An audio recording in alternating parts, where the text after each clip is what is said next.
یار انکل رضوی بیوقوف نہیں ہیں، وہ گھٹ سے وارنٹ نکال کے دکھا دیں گے، میں نے گھبرا کے کہا کیونکہ کال بیل اب مسلسل بج رہی تھی۔ تو جا کے انہیں روک، میں اندر سے ہو کے چھت پر چلا جاتا ہوں اور ساتھ والے گھر میں اترنے کی کوشش کرتا ہوں، راستہ ہے نا؟ راستہ تو ہے، منظر بولا، مگر بھوتنی کے یہ ایک اور مصیبت ہو جائے گی، وہ گلی کا محاصرہ کر لیں گے۔ تو جا دروازہ کھول، میں نے کہا، اور محسن تافو پر آنچ نہ آئے، کہہ دینا گھر کا نوکر ہے، میں پھر رابطہ قائم کروں گا۔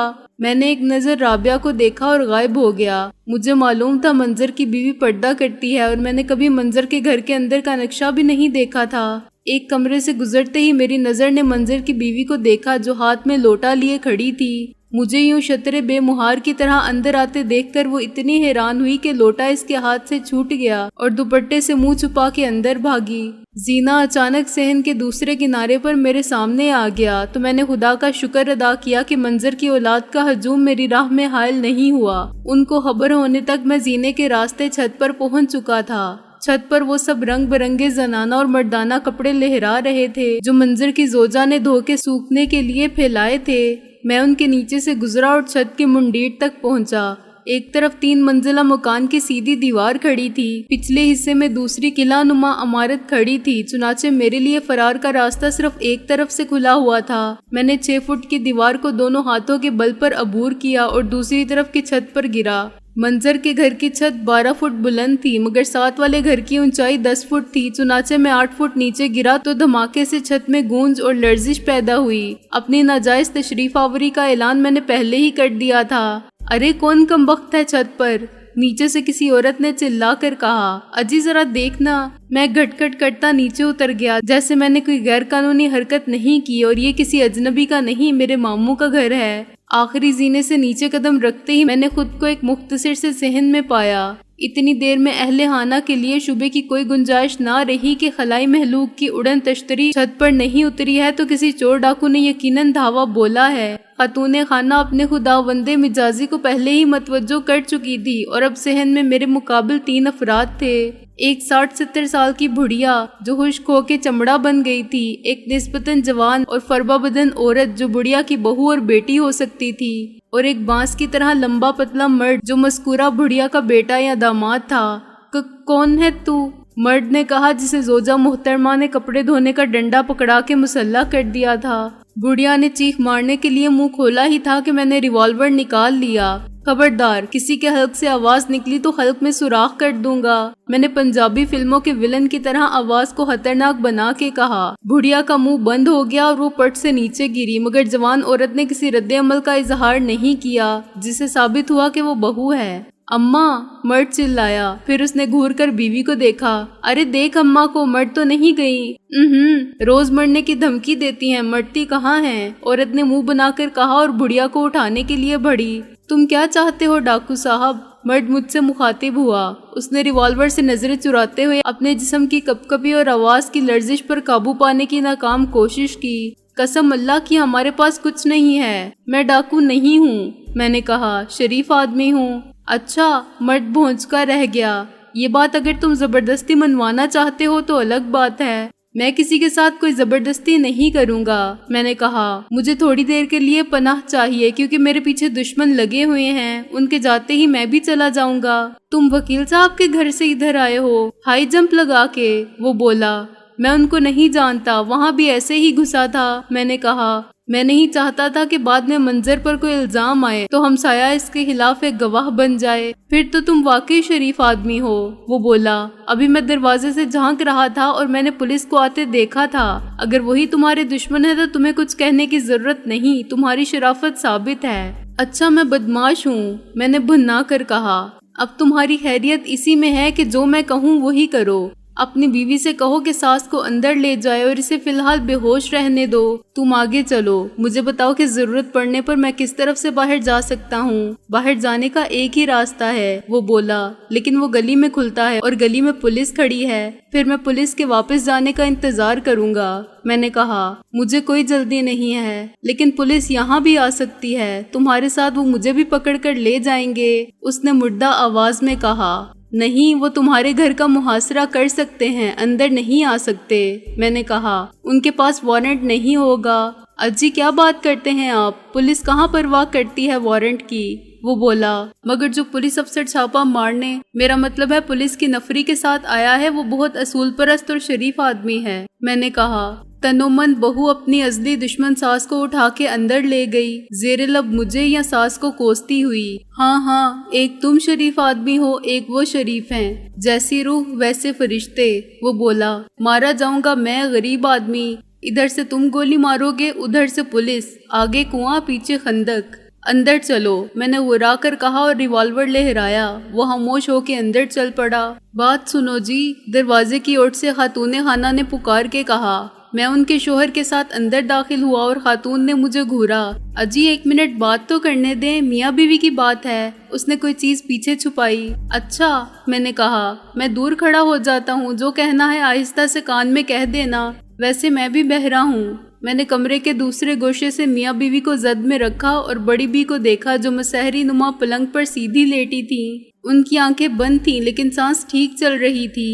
ایک لمحے کے لیے مجھے شبہ ہوا کہ بڑی بی مکر کر رہی ہیں اور بے ہوشی کو صرف تحفظ و سلامتی کی خاطر چھتری بنائے لیٹی ہیں۔ کون سی کندر بخت؟ صاحب خانہ نے اچانک بلند آواز میں کہا اور اپنے احمق ہونے کا ثبوت دیا۔ بیوی نے دیکھا کہ تیر ہاتھ سے نکل گیا ہے۔ میں اپنا نام سن کر چونک پڑا اور وہ دونوں مجرم بنے سہمے کھڑے تھے۔ تو مجھے پہچان لیا ہے تمہاری بیوی نے؟ میں نے ریوالور اٹھایا۔ وہ دیکھے یہ عورت ذات ہے۔ مرد چلانے لگا، بہت چالاک بنتی ہے، معاف کر دیں اس بے وقوف کو۔ بے وقوف تم ہو، میں نے آہستہ سے بات کی تھی، کیا ضرورت تھی چلانے کی؟ بیوی نے اخبار اس کے سر پر دے مارا۔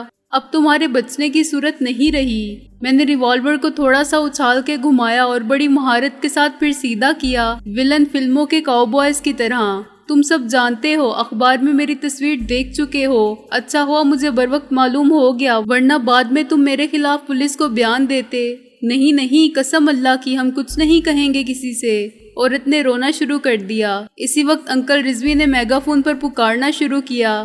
سکندر، میں تم کو 10 منٹ کی مہلت دیتا ہوں، خود کو گرفتاری کے لیے پیش کر دو، تم فرار ہو کے کہیں نہیں جا سکتے، ہم نے ہر طرف سے گلی بند کر دی ہے۔ انکل رضوی کی آواز میرے کانوں میں صاف پہنچ رہی تھی، جسے وہ یرغمال میاں بیوی بھی سن رہے تھے۔ میرا ذہن صورتحال کی اس ڈرامائی تبدیلی سے نمٹنے کے لیے مصروف عمل تھا۔ انکل رضوی کی وارننگ سے یہ اندازہ نہیں ہوتا تھا کہ انہیں میرے جائے پناہ کا علم ہے۔ یہ بھی ہو سکتا تھا کہ وہ خانہ تلاشی کے وارنٹ لیے یہاں نہ آئے ہوں اور منظر نے انہیں گھر میں داخل نہ ہونے دیا ہو۔ انہیں منظر کے گھر میں میری موجودگی کا یقین نہ ہوتا تو وہ اتنی تیاری کے ساتھ مجھے گرفتار کرنے نہ آتے، لیکن یہ بھی ممکن تھا کہ وہ منظر کے گھر میں مجھے تلاش کرنے کے بعد ناکام ہو کے اس نتیجے پر پہنچے ہوں کہ میں چھت سے ساتھ والے گھر میں اتر گیا۔ میں کوئی جن بوت نہیں تھا کہ گم ہو جاؤں یا مکھی بن کے اڑ جاؤں۔ وہ ذہین آدمی تھے اور مجھے گھر میں نہ پا کے انہوں نے فرار کے امکانات کا جائزہ لیا ہوگا اور پھر اسی نتیجے پر پہنچے ہوں گے کہ میں اور کہیں نہیں جا سکتا۔ اس گھر سے نکلنے کا راستہ صرف ایک تھا جو ان کی نظر میں تھا اور وہ جانتے تھے کہ میں اس راستے سے باہر نہیں گیا۔ میں ششو پنچ میں مبتلا ہو گیا۔ اگر وہ مجھے منظر کے گھر سے باہر آنے کا حکم دے رہے تھے تو مجھے دوسرے گھر سے نکلنے کی کوئی ضرورت نہیں تھی، اور اگر وہ چاہتے تھے کہ میں ساتھ والے گھر سے نکل آؤں تو مجھے یہ منظور نہیں تھا۔ ہتھیار ڈالنے کا مطلب میرے لیے صرف شکست نہیں تھا، میری تمام جدوجہد کا خاتمہ تھا، میرے تمام مقاصد کی ناکامی تھا اور ان عزائم سے دستبرداری تھا جو مجھے زندگی سے زیادہ عزیز تھے۔ اگر میں خود کو قانون کے حوالے کر دیتا تو فتح مند وہ شکاری کہلاتے جو مجھے شکار کرنے کے لیے گھیر کر ولایت سے پاکستان لے آئے تھے، میرے گرد سازشوں کے جال پھیلا رہے تھے اور مجھے ہر طرف سے محصور کرتے رہے تھے۔ ابھی تک مقابلہ برابر تھا، شکاری خود بھی شکار ہوئے تھے اور جانی و مالی اعتبار سے ان کے نقصانات بھی کم نہ تھے۔ انہیں اپنی متحد قوت، اپنی اجتماعی طاقت اور اپنی دولت سے حاصل ہونے والی حمایت پر جتنا غرور پہلے تھا اتنا اب نہیں رہا تھا۔ انہوں نے تو مجھے تنہا جانا تھا اور بہت کمزور حریف سمجھا تھا، اور ان کے وہم و گمان میں بھی نہ تھا کہ وہ مجھے نہ طاقت کے بل پر شکست دے سکیں گے اور نہ میری کمزوریوں سے فائدہ اٹھا کے شکار کر سکیں گے۔ جسے وہ ایک ناتجربے کار، کھلنڈرا اور کم عمر لونڈا سمجھتے تھے، وہ ان کی ٹکر کا حریف بن گیا تھا جس کے ہاتھوں انہیں پے در پے اذیت کا سامنا تھا۔ یہ کتنی عجیب بات تھی کہ وہ سب میرے باپ کو بلیک میل کر کے قتل کروا چکے تھے۔ اس کے جائز کاروبار کی آڑ میں اپنا مذموم غیر قانونی کاروبار کر رہے تھے اور اپنے جرم پر پڑا ہوا پردہ رکھنے کے لیے اور افشائے راز سے بچنے کے لیے ان گنت بے گناہوں کے خون سے اپنا دامن تر رکھتے تھے اور ان کی نظر میں معزز، معتبر اور بے گناہ تھے، کیونکہ اس نظام کے لیے انہوں نے اپنے خلاف ہر ثبوت کو، ہر شہادت کو باقی نہ رہنے دیا تھا،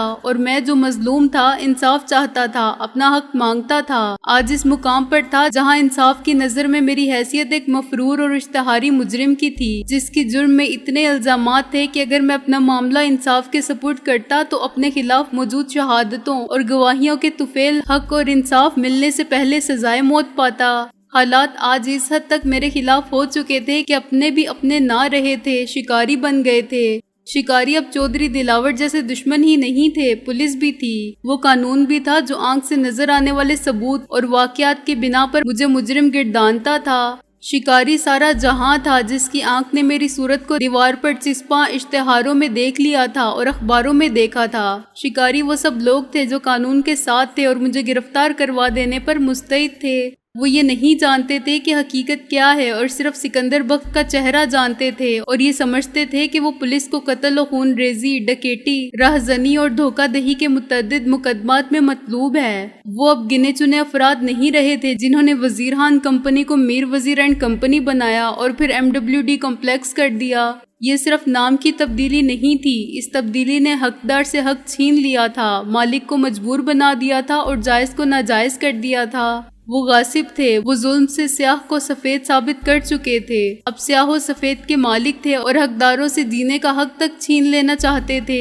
انکل رضوی نے نہیں، SSP ضامن رضوی نے ایک مجرم کو 10 منٹ کی مہلت دی تھی۔ یہ 10 منٹ زندگی اور موت کی سرحدوں کے درمیان نو مین لینڈ کی طرح تھے۔ چاہو تو اس حد سے گزر جاؤ جہاں اندھا انصاف میزان عدل لیے تمہارے ہاتھوں میں ہتھکڑی اور گلے میں پھانسی کا پھندا ڈالنے کے لیے تیار رہے، چاہو تو اس حد سے گزر جاؤ جس کے بعد کوئی نہیں۔ وقت کا ہر لمحہ صدا دینے لگا، فیصلہ کرو سکندر، تم اس دنیا کے نظام انصاف کو قبول کرتے ہو؟ اس میں تمہیں مجرم پہلے سمجھا جائے گا، طالب انصاف بعد میں، سزا پہلے ملے گی، حق بعد میں ملے گا، بشرط یہ کہ تم کو فرصت زندگی ملی اور تم ثابت بھی کر سکے کہ تم حقدار تھے اور ناانصافی تمہارے ساتھ ہوئی تھی، اور بشرط یہ کہ تم وزیر خان، سلامت شاہ، فومانچو، اس کی مفلوج بیوی اور بیٹے، رابعہ کی ماں اور شہلا کی ماں اور ان سب کو صفائی کے گواہ کی حیثیت سے پیش کر سکے جو سچ کو جانتے تھے۔